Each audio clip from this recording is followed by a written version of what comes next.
Wow, what a win for the Atlanta Falcons on Monday Night Football. They stun an Eagles crowd by beating Philadelphia 22-21 tonight. My name is Harrison Graham. This is for Verts. I've got instant reaction and my top takeaways from this one as the ball slipped away from Saquon Barkley and the Eagles. We're going to talk about it all, but be sure you're subscribed to the channel first as we are trying to hit 3,000 subscribers here on 4 Verts. We're less than 500 away. If we get to 3,000 subs by next Tuesday, end of week 3, I'll be giving a lucky subscriber $30 of my own bread. But if you want daily content on the NFL and college football world, go ahead and subscribe. We got videos earlier today, put a video out earlier about Bryce Young getting benched. A lot of coverage. Tomorrow we'll have full week 2 reaction before looking ahead to week 3.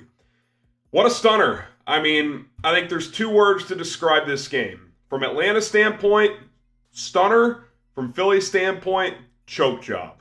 Let's start with the choke side of it. You could look at this a couple of ways. One, Philadelphia has the ball, and I want to make sure I get this right, with about a minute 45 left, and Atlanta's out of timeouts. And they're inside the 10, chip shot field goals in the back pocket. It's 3rd and 3. And it's kind of a tough call. You could hand it off, play it safe, and even if you don't get the first down, well, the clock's going to wind down to about a minute, and then you can either go for a 4th and short, or you can kick the field goal to go up 6. Worst case scenario, Atlanta's got about a minute to work with, if not 50, 55 seconds. Or you can do what the Eagles did and do kind of a safe throw. Worst case scenario, you're going to catch it, get tackled in bounds. At least you think that's the worst case scenario. They run a little bootleg, play action, Jalen Hurts, Saquon Barkley in the flat, hits him right in the hands, and he dropped it. And Saquon, while he can be a weapon in the receiving game, I think people confuse him with Christian McCaffrey, Le'Veon Bell types sometimes. It's like, no, he's got inconsistent hands. He's not the route runner of those two. He's dynamic with the ball in his hands, but he has a history of drops. And we saw that on full display. For a running back, that's about as easy of a catch as you're going to get. It's out in front. He doesn't have to reach up high for it. It's waist level, and he just dropped the ball. And not only did that not ice the game, it stopped the clock and saved Atlanta 40 seconds. So they kicked the field goal to go up 21-15 with about a minute 40 left instead of worst case scenario being up 21-15 with about a minute left. It's a big difference. It's a big difference, especially when you're facing Kirk Cousins coming off an Achilles injury, not that mobile. You get like 1 sack in a situation where he's got to go the length of the field in under a minute, game's probably over. Well, with the minute 40, if Atlanta just gets a good drive starter, that is an eternity in the NFL.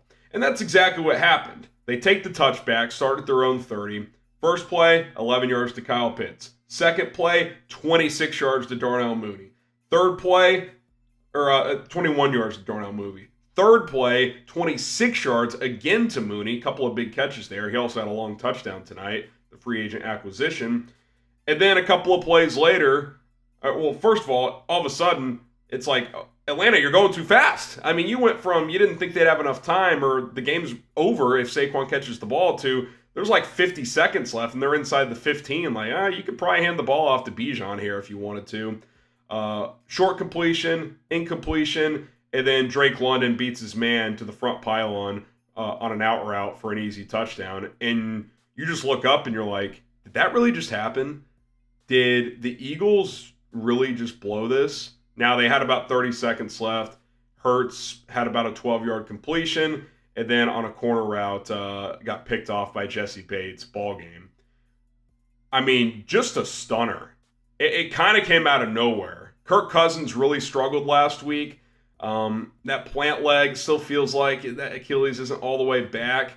First half, it wasn't that great either, but he seemed to find something in the second half, and he even said it after the game to Lisa Salters, like, there's a lot to improve on, a lot to clean up, but hopefully that drive carries over into next week, and it looked good on that drive. Philadelphia did not generate any pressure. They just kind of brought 4 and sat in coverage, and Kirk Cousins picked them apart. I mean, it was impressive. It was easily the best he's looked in the 2 games this season. Darnell Mooney finally got involved. Pitts had a catch. London has the game winner. I mean, they've got pieces. This is why people were high on Atlanta coming into this year. And think about the implications of this game for both teams. If Atlanta loses, they fall to 0-2, whereas Tampa and New Orleans in the NFC South are already 2-0, and they look good doing it too. Like, it's not a weak 2-0. The Saints have scored 44 or more points in both games. They look like a revamped offense with Clint Kubiak. Tampa looks as good as ever with Baker Mayfield. That defense is still solid. You fall to 0-2 in that division right now.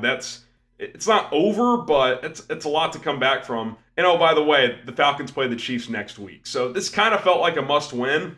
And then for Philadelphia, who was without A.J. Brown, by the way, they're staring 2-0 in the face, feeling good about themselves. Well, guess what they got the next 2 weeks? At New Orleans, at Tampa. The two teams I just mentioned who are balling in the NFC South. So they go from 2-0 feeling great to, oh shit, we better get it together. And oh, by the way, A.J. Brown, according to Lisa Salters, is probably going to miss a couple of weeks. If he misses the next two games, both of those on the road, that's advantage New Orleans and Tampa, if you ask me. Like, if you're Philly, you're probably pretty happy if you split the next 2 weeks. Letting this game slip away, that's about as bad as it gets. The only thing that softens the blow for Philadelphia tonight, who's, again, at home, Jason Kelsey's in the building, all that stuff. The only nice thing is you don't have to hop on a flight and fly across the country and think about it for 4 or 5 hours.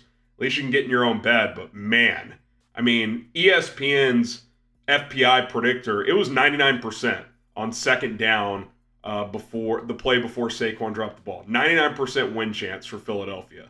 To lose that game, I mean, Saquon's the number one culprit, but you do gotta, I don't want to question the call because you want to trust Jalen Hurts and Saquon Barkley, the two players you're leaning on there, but the 40 seconds there is pretty valuable going up against Kirk Cousins with how he's looked the first couple of weeks.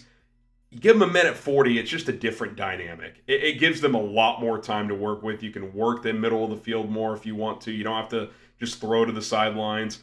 That's a shocking loss for Philly in terms of how they lost. It's not a shocker that they lost to Atlanta necessarily. Atlanta's got good players, but to lose it in that way, especially coming off the year you did, Nick Sirianni under fire last season, just not a very good look. And for Raheem Morris in Atlanta, hell of a win and probably a bit of a sigh of relief with paying the money you paid Kirk and all that stuff and people questioning your decision to draft Michael Penix. To go out there and play and finish that game off that way, that's got to be a good feeling. And especially since down 18-15, they went for a 4th and 1 at their own 40, and Bijan Robinson got stuffed. Absolutely stuffed. And you're thinking Philly's going to ice this game, and they were a drop away from doing so. But to overcome that and to get the ball back and to go the length of the field in about a minute 10, that was pretty impressive. So I want to ask you guys in the chat before we let you go here on Monday night, was this more of a choke job by Philadelphia or an impressive comeback by Atlanta? Both are true, obviously, but I got to call this a choke, man. For Philly to let that slip away. Did anybody think once they stopped Bijan Robinson they weren't going to win that game? Especially after they picked up multiple first downs? Wow. That was pretty shocking, to say the least. So NFL Week 2 is in the books. What a Week 2. A lot of underdog teams won outright. Raiders beat the Ravens. Vikings beat the 49ers. It was a hell of a week. The Saints hammered the Cowboys. That's another missed opportunity, too, for Philadelphia. You win this game, you got early lead on the NFC East. They'd be the only 2-0 team. Now, it's a three-way tie at 1-1 with Philly, Dallas, and Washington. Giants, of course, at 0-2. But, man, just a stunner. That crowd, too. And, by the way, they were booing the players off the field. Welcome to Philadelphia, Saquon. You thought New York media was tough. New York fans were tough. These Philly fans, they're going to be relentless toward you, especially after that. Philadelphia Sports Talk Radio tomorrow. Buckle up because a lot of ripping Saquon, Sirianni, Kellen Moore, and Jalen Hurts. It's coming. Eagles fall to 1-1. Falcons improve to 1-1. That could be significant as well in a potential wild card scenario down the road. So Keep that in mind. Week 3 ahead. Football is back. You got to love it. Hit that subscribe button if you want more coverage here on 4 Verts.